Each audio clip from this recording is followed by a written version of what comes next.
Hello, friends. Welcome to Linden-Linthicum United Methodist Church. The 2023 season of Courageous Conversations ended this week. Courageous Conversations is something that's been happening for the last 6 years in Howard County. It's a series of conversations between various people about racial, ethnic, and religious bias as we share our own stories and experiences with the goal of fostering understanding between people and creating a greater sense of community. It's not about trying to convince somebody or persuade somebody or convert somebody, but it's about understanding and about building community. It's a wonderful opportunity for folks to be together, and we've been involved for 5 of the 6 years that it's been going on in this county. Last evening, I had the opportunity to share the closing conversations, the closing ceremony, I guess, of this year's series of conversations. And a couple of things that I said were these. After thanking folks for being a part, I said, this is a time in which we live that contains many forces that challenge what we do in courageous conversations. Many people are advocating more isolation, more tribalism, more judgment, more violence, more hierarchy, more circling of the wagons, and more authoritarianism. Courageous Conversations swims against this tide, inviting people of various faiths, ethnicities, races, ages, genders, and commitments to journey together for a time. And then we thought about how it is that categories of people become just people, neighbors, and hopefully one day friends. I think about the circle that I talked with last evening. There were 2 Muslims and 2 United Methodists and a rabbi and a Seventh-day Adventist and a Black Baptist and a young Chinese woman recently converted to Christianity. It was an interesting circle. And we had all sorts of interesting conversations sharing with one another. I came to really appreciate the folks in that circle.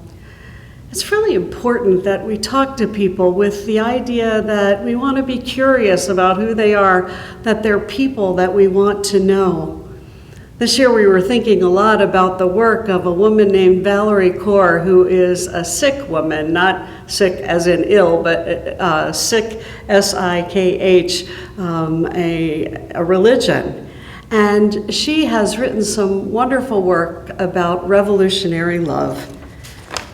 And something from her website: revolutionary love is the call of our times, a radical, joyful practice that extends in 3 directions: to others, to our opponents, to ourselves. It enjoins us to see no stranger, but instead to look at others and say, you are a part of me I do not yet know. What a lovely thought, that we would look at people that way. You know, in this congregation, we've made a commitment to ourselves to care for all different kinds of people, for whoever would wander in these doors or whoever we might meet outside these doors, which might be even more important. I was reminded and surprised, frankly, recently to know that there are a lot of folks in our community of Linden-Linthicum United Methodist Church who have not read or don't know about our statement of inclusion that we adopted several years ago.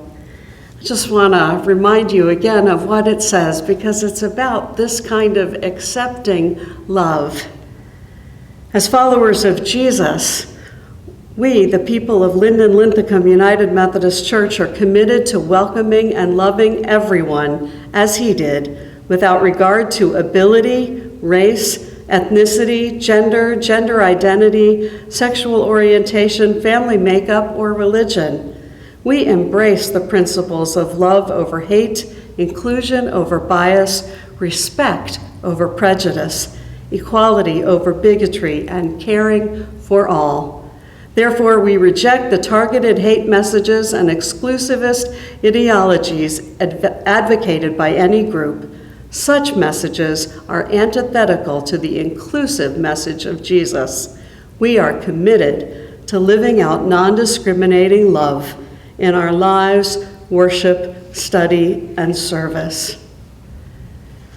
Now, those are big shoes to step into, aren't they? To say this is who we are about, to love as Jesus loved, to always put the needs of another first, and to try as hard as we can to understand what somebody else's life is like, no matter who that somebody else might be. I'd invite you to think about how you live your life and what you think of when you meet somebody. Are they, as Valerie Kaur said, a part of you that you do not yet know? Could your curiosity and your compassion lead you to a relationship that is life-giving for you and another? Give it a try. I believe that God is in our efforts and will bless our efforts when we reach out that way to other people. Amen.